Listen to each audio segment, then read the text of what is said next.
Hello, my name is Krashivaya. Welcome to these forbidden fruits, these noetic nectars, these sacred scribes, these silenced serpentine, um, well, uh, stories, right? So I'm going to do something a little different right now.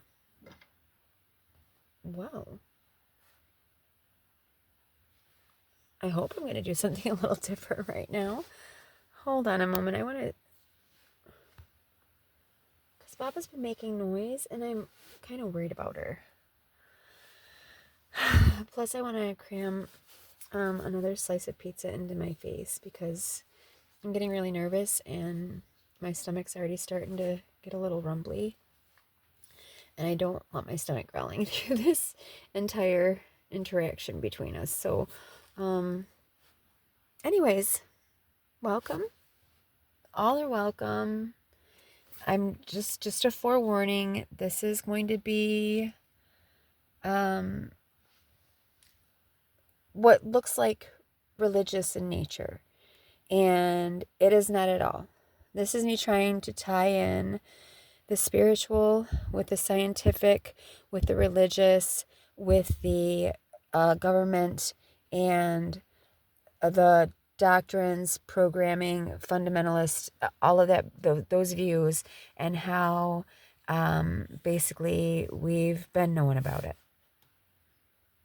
We've been knowing about this, and God himself, basically, and the wrathful God has been kind of, I mean, that's why he's shitty, or he you know, as a gender specific God in the Bible of the Christian religion or whatever.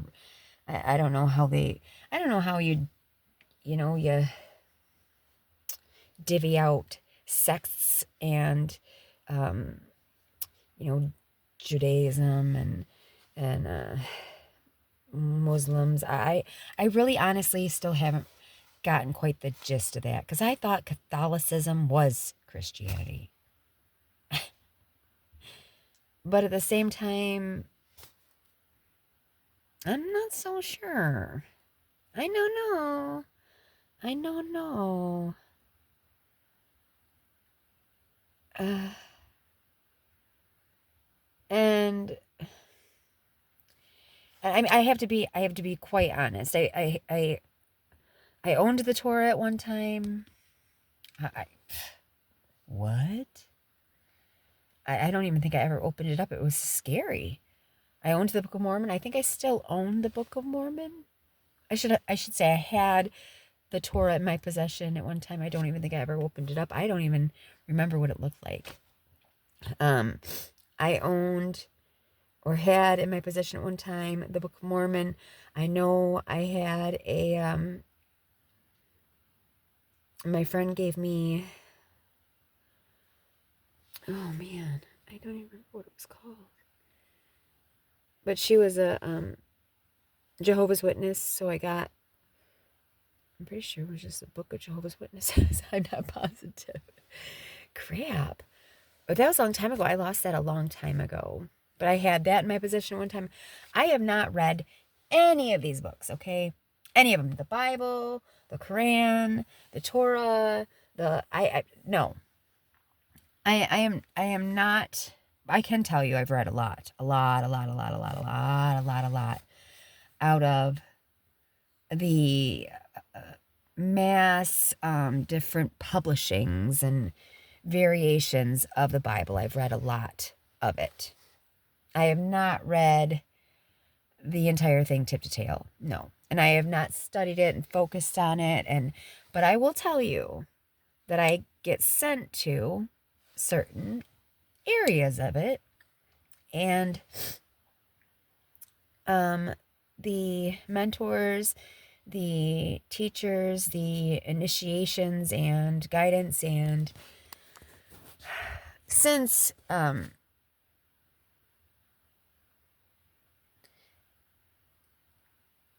since my 33rd year on this planet, the idea has shifted. I don't, did that even make sense as a sentence?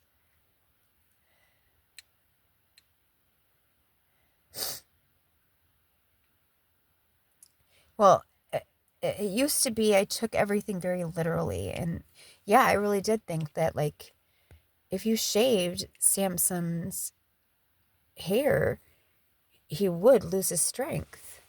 That just made sense to me. And Jonah, like, I'm so glad Jonah finally decided that he wanted to do what God told him to do. And then that lesson. And Job, well, Job is just, he's kind of in a class all of his own. That story in and of itself, or that book in and of itself.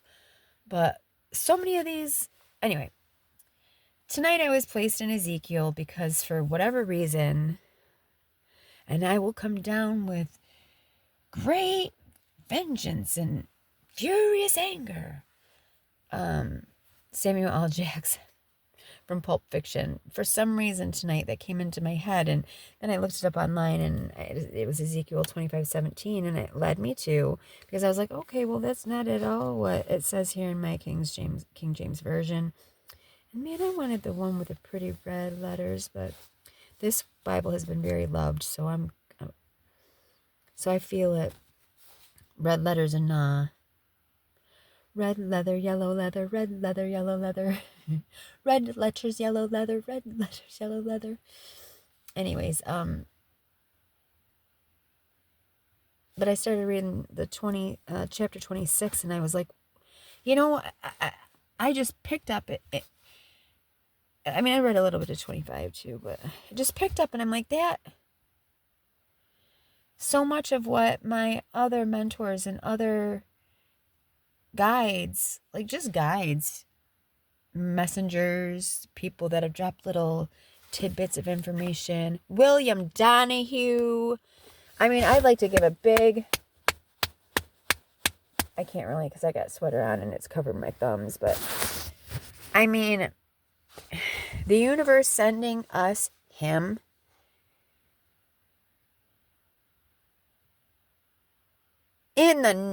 he was preaching it in the 90s, y'all, in the 80s and 90s, and it is just now, it's been on YouTube for over 12 years, and it is just now coming into my consciousness, and the untold truth is just being picked up in his consciousness, and I haven't seen anything by The Alchemist about it, but I'm sure. I mean, Sarah, like, what is there that she doesn't have some kind of a little feeler out for? Because she's my muse. But, well, not really, because, I gotta have a little bit of flair. She's very, cutthroat. But,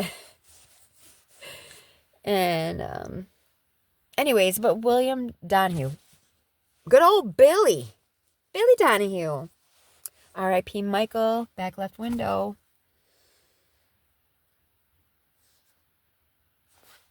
And Ariel Gatoga. Ariel Gatoga. He's like my other Sarah. He's like my other alchemist. But he's my witch. He's my witchy. She's my alchemist, and he's my I don't know. I mean, he's the magic and she's the method. Right? Anyways, I have so many. Let me just name all the ways in which I have been touched. Because isn't that just what it is? It's like a touch from these other knowings. of thought. Okay. I'm going to get too deep. Let me pause this and scarf a piece of pizza so my tummy doesn't growl. It hasn't, yeah, that's amazing.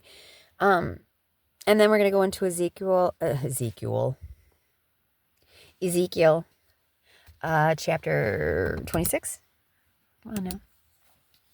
Yep, chapter 26. I got my spectacles on my face. I got my readers on. Cheers. And before I forget to tell you, when we're talking about streets, people, daughters, sons, well, okay. I'll be right back. After these messages, we'll be right back.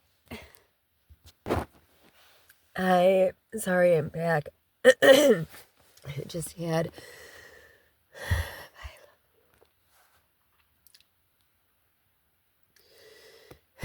a little visitor. Not a little visitor. Not a little visitor. Not just one.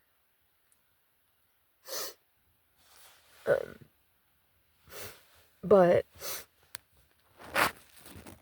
just had to,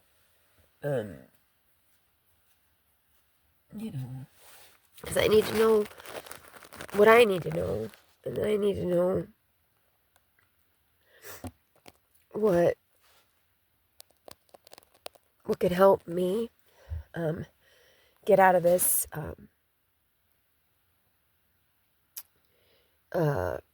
repetitive fight, flight, or fuck or fawn or freeze or whatever the survival mode that which is what we're going to talk about in this Ezekiel. But I needed to know like how, and we were just kind of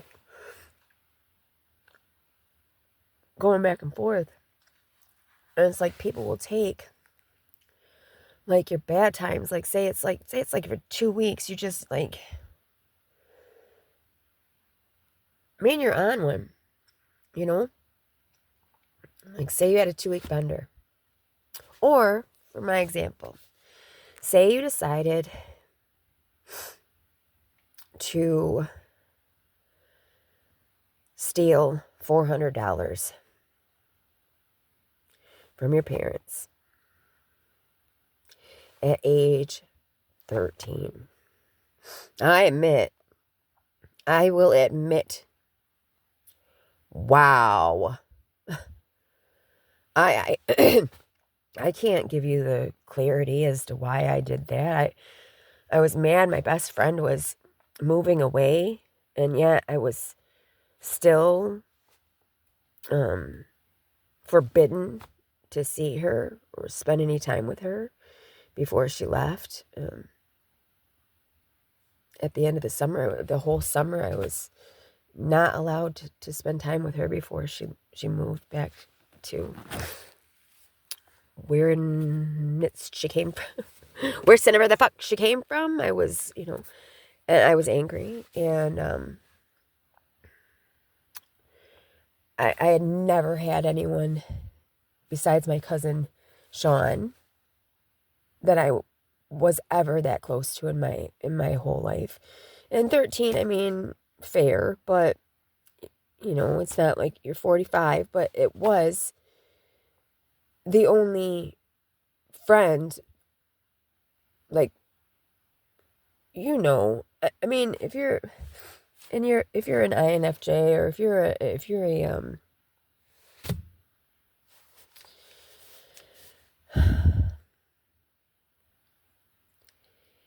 an empath, you highly spiritual. How about this?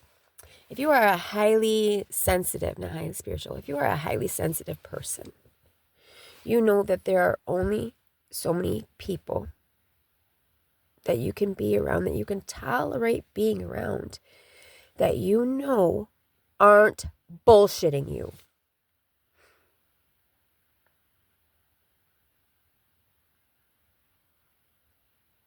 That they're their core essence and your core essence flow. Sometimes, as you get older, it seems like it takes you longer to figure out, like, oh, shit. But when you're younger, like, I don't belong there. Nope, I don't belong there. Nope, it's not good here. I don't like, it gives me the willies. It gives me the heebie. I can't.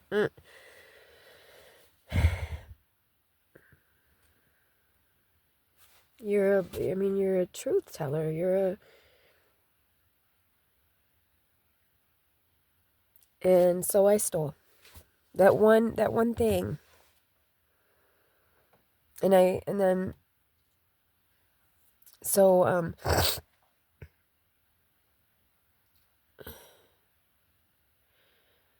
So when I stole the first time, I was sent to Webster House for punishment. It was kind of like juvie, but not juvie. Like, my parents weren't going to press charges so that I had a criminal record, which, thank you. I can't keep apologizing for it. There's shitty things that you guys have done, tit for tat, but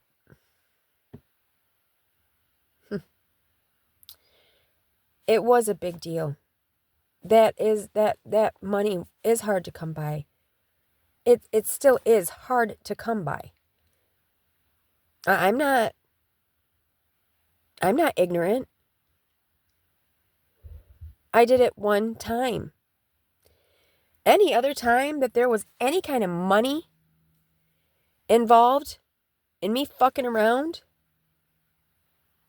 was an honest fucking mistake. Or I had,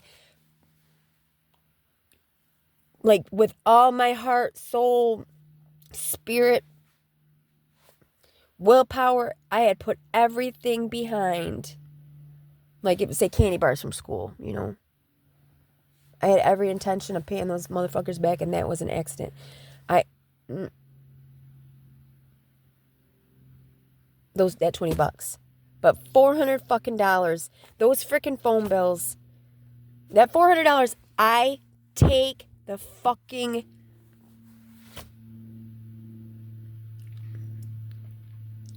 I'm taking the fucking hit on that. I'm still taking the hit on that. Over 30 years later, I am still taking the hit on that. People will pick out a portion of your life. A portion. One hot fucking minute. A bad mistake, and then, your punishment and all the stories that were told within those 2 weeks of me being in Webster House, I can't even imagine. And they can twist this up into the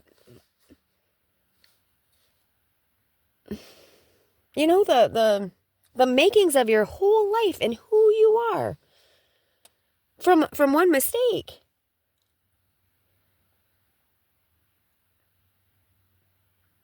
Like, there was a good, there was a good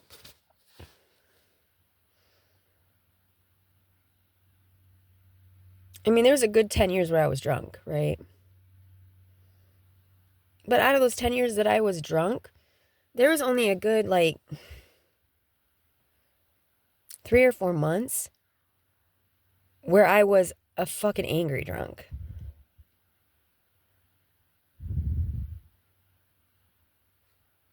And there might have only been a month, 6 months, where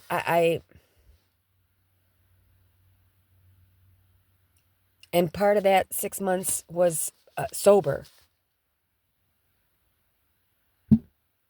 Yeah.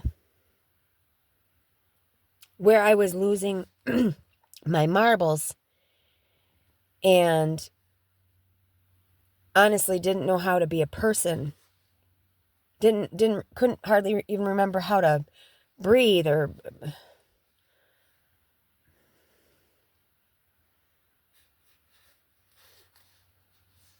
make a phone call or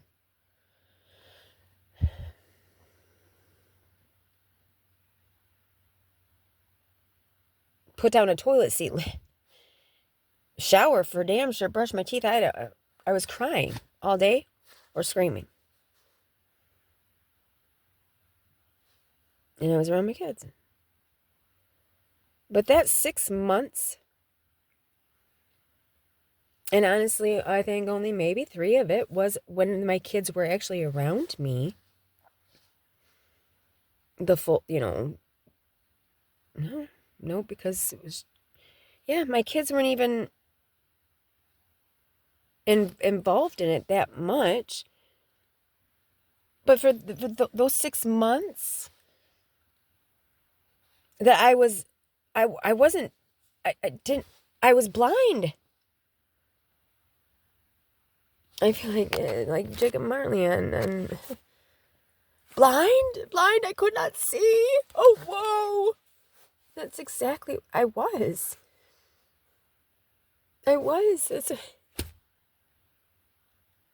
But that does not define me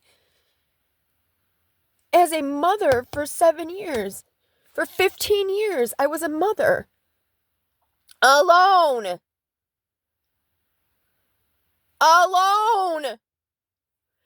Doing it by my fucking self, and I did a damn good job. My kids know. Well, they did. They knew. Without a shadow of a doubt that I loved every little nook and cranny within them, and every flaw, freckle, bruise, and blemish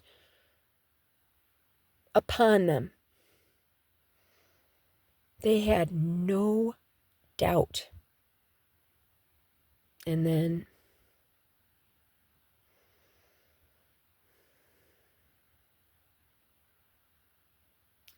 somebody decided to turn that $400 mistake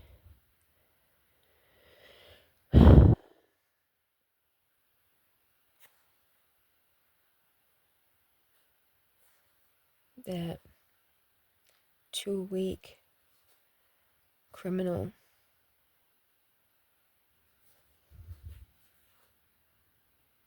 that memory of me always arguing, into who I am as a person, into what I behave like as a mother, into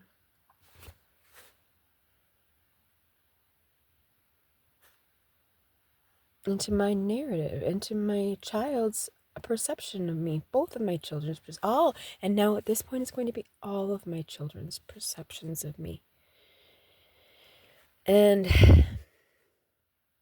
thou shalt not pass! That's what I'm hearing. And I'm being told, you know what? Ezekiel 26.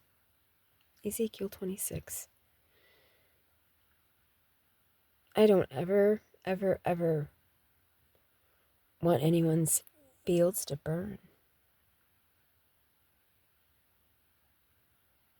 I don't want your abundance to blow away like sand in your hands in the wind. No, I want you, all of us, me, my children, my mother, my father, my children's children, my nieces, my second cousins, my cousins, my uncles, my aunts. I want everyone to have everything they could possibly want. Because why not? Why shouldn't they have what brings them joy? I do not make them who they are. I don't tell their story. And the story that people have been telling about me, I was starting to, it's been 7 years since I lost my 7-year-old. I got trapped. I literally got trapped in the mindset, in the thought frame, in the idea, in the narrative, in the storyline, in the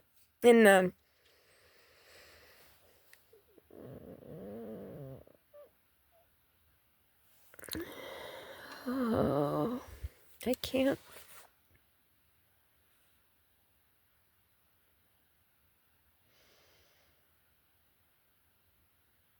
In the conscious belief patterns that others had of me, because they have, well, they don't have control of me. Let's just put it that way. They don't have control of me. No one can control me. You can't. There are no gatekeepers, bitch. Gatekeep my left nut. You can't do it. Go ahead. You trying to force me to, what? Do better? You do better, bitch. Did you even study? How did you even get... No. Now I'm doing exactly. If you don't know that Bob is short for Robert, how would you possibly...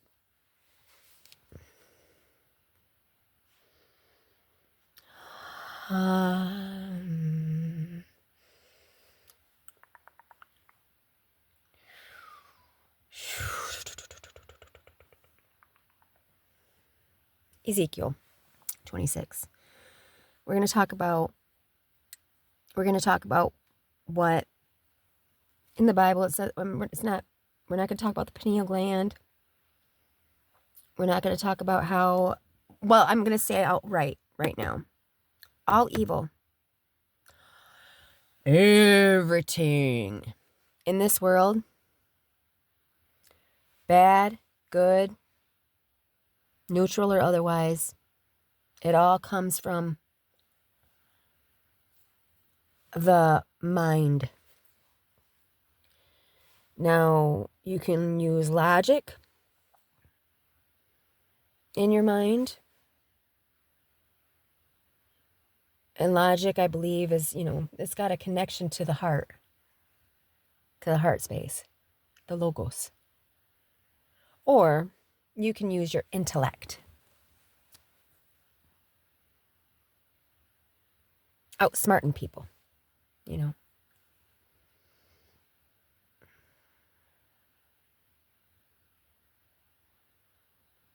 I believe that the higher mind and the higher heart,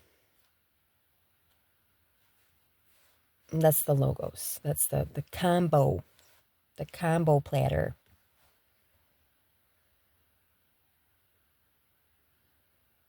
The 1-2 punch,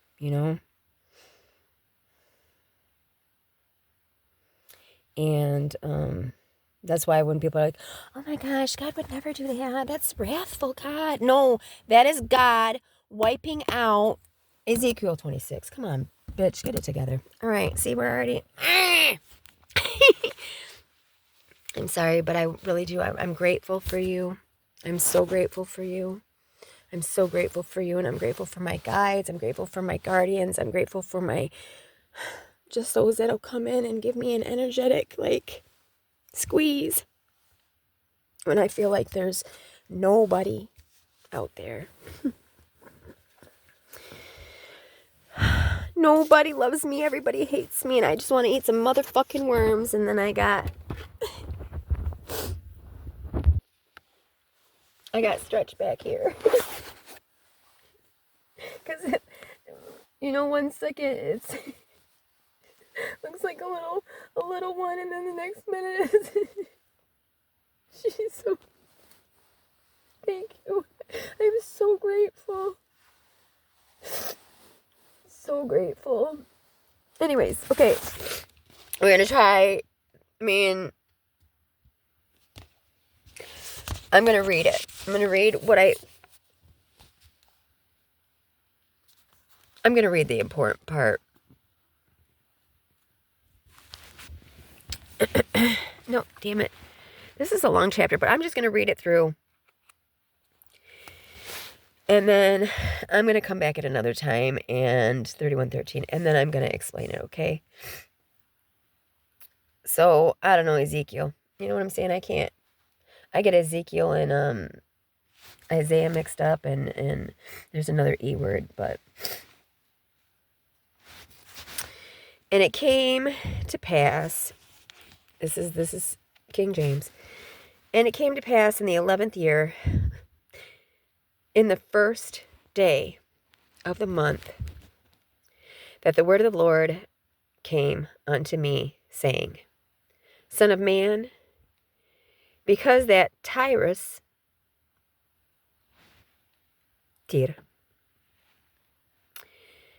hath said against Jerusalem, Aha, she is broken. That was the gates of the people. She is turned unto me. I shall be replenished. Now she is laid waste. Therefore, thus saith the Lord God, Behold, I am against thee, O Tyrus, and will cause many nations to come up against thee, as the sea causes his waves to come up. And they shall destroy the walls of Tyrus, and break down her towers. I will also scrape her dust from her, and make her like the top of a rock. It shall be a place. Sorry, I'm trying to read it. My glasses are all, and I'm fogging them up. It shall be a place for the spreading of the sea, the spreading of the nets in the midst of the sea. For I have spoken it, saith the Lord God, and it shall become a spoil to the nations. And her daughters, which are in the field, shall be slain by the sword, and they shall know that I am the Lord. For thus saith the Lord God, Behold, I will bring upon Tyrus Nebuchadnezzar, king of Babylon, a king of kings, from the north, with horses, and with chariots, and with horsemen, and companies, and much people. Chaos, confusion. He shall slay with the sword thy daughters in the field, and he shall make a fort against thee, and cast a mount against thee, and lift up the buckler against thee, and he shall set engines of war against thy walls, and with his axes he shall break down thy towers. By reason of the abundance of his horses, their dust shall cover thee. Thy walls shall shake at the noise of the horsemen, and of the wheels, and of their chariots, when he shall enter into their gates, as men enter into a city wherein it is made a breach. With the hooves of his horses shall he tread down all thy streets. He shall slay thy people by the sword, and thy strong, sorry, I cannot. And thy strong garrisons shall go down to the ground, and they shall make a spoil of thy riches, and make prey of thy merchandise, and they shall break down thy walls, and destroy thy pleasant houses, and they shall lay thy stones and thy timber and thy dust in the midst of the water. And I will cause the noise of thy songs to cease, and the sound of thy harps shall be heard no more. And I will make thee like the top of the rock. Thou shalt be a place to spread nets upon. Thou shalt be built no more. For I, the Lord, have spoken it, saith the Lord God. Thus saith the Lord God to Tyrus, shall not the isles shake at the sound of thy fall, when the wounded cry, when the slaughter is made in the midst of thee? Then all the princes of the sea shall come down from their thrones and lay away their robes and put off their broidered garments. They shall clothe themselves with tremblings. They shall sit upon the ground and shall tremble at every moment. And my eyes are just watering, and be astonished at thee. And they shall take up lamentation for thee, and they shall say to thee, how art thou destroyed? That wast inhabited of seafaring men, the renowned city which was strong in the sea, she and her inhabitants, which caused their terror to be on all that haunt it. Now shall the isles tremble in the day of the fall. Yes, the isles that are in the sea shall be troubled at thy departure. For thus saith the Lord God, when I shall make thee a desolate city, like the cities that are not inhabited, when I shall bring up the deep upon there, and great waters shall cover thee, when I shall bring thee down with them that descend into the pit, with the people of old time, and shall set thee in the low parts of the earth, in places desolate of old, with them that go down to the pit, that thou be not inhabited. And I shall set glory in the land of the living. I will make thee a terror, and thou shalt be no more, though thou be sought for, yet thou never be found again, saith the Lord God. And my light just shut off.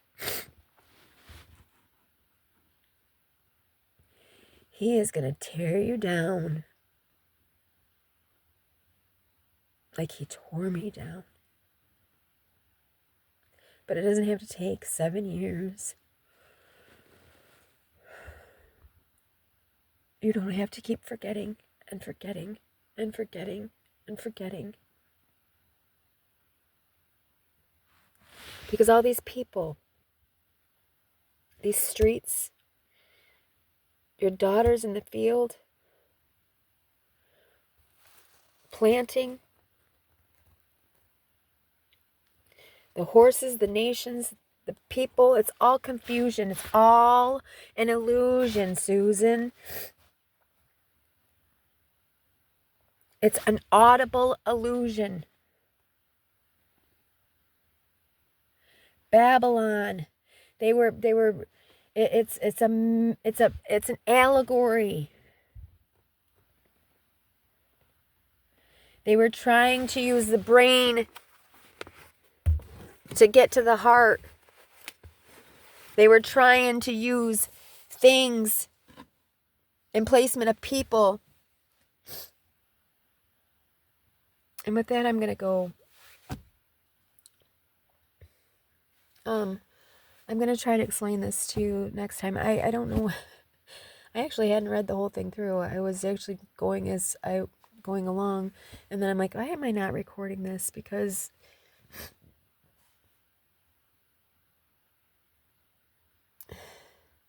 Bill, I know you're listening. I hope I'm doing you justice, bro.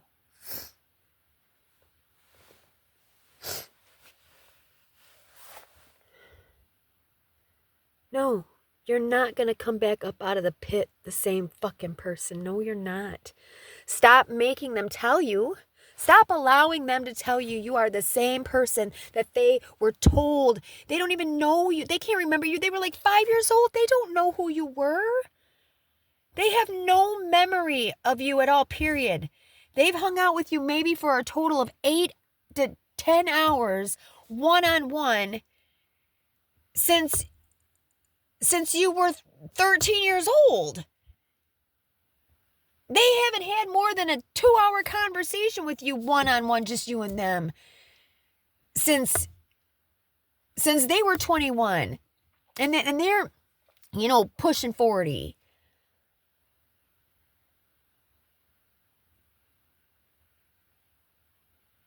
They can't sit down and have a conversation with you without losing their cool, because you want to tell them what's really going on, and they can't have that conversation about what's really going on because that doesn't fit in with their story. They can't live in reality.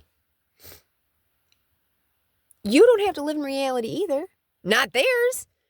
You don't live in their reality. So, don't let them control yours. I mean, I like to tell people, if you don't have anything nice to fucking say about me, don't say shit. And if you hear somebody else saying something shitty about me, man, fucking do what's right. Do what's right. If somebody's talking shit about my daughter, watch your fucking mouth. If somebody's talking shit about my son, here, look, he's a fucking kid.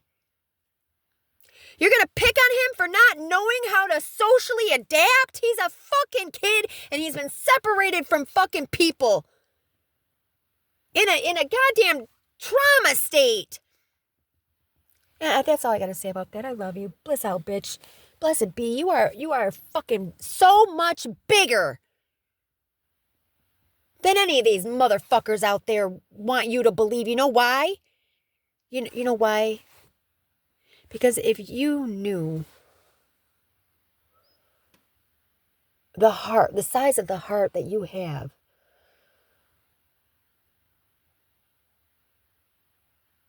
it's not the size of the dog in the fight. It's the size of the fight in the dog. I love you. Blessed be. Bye.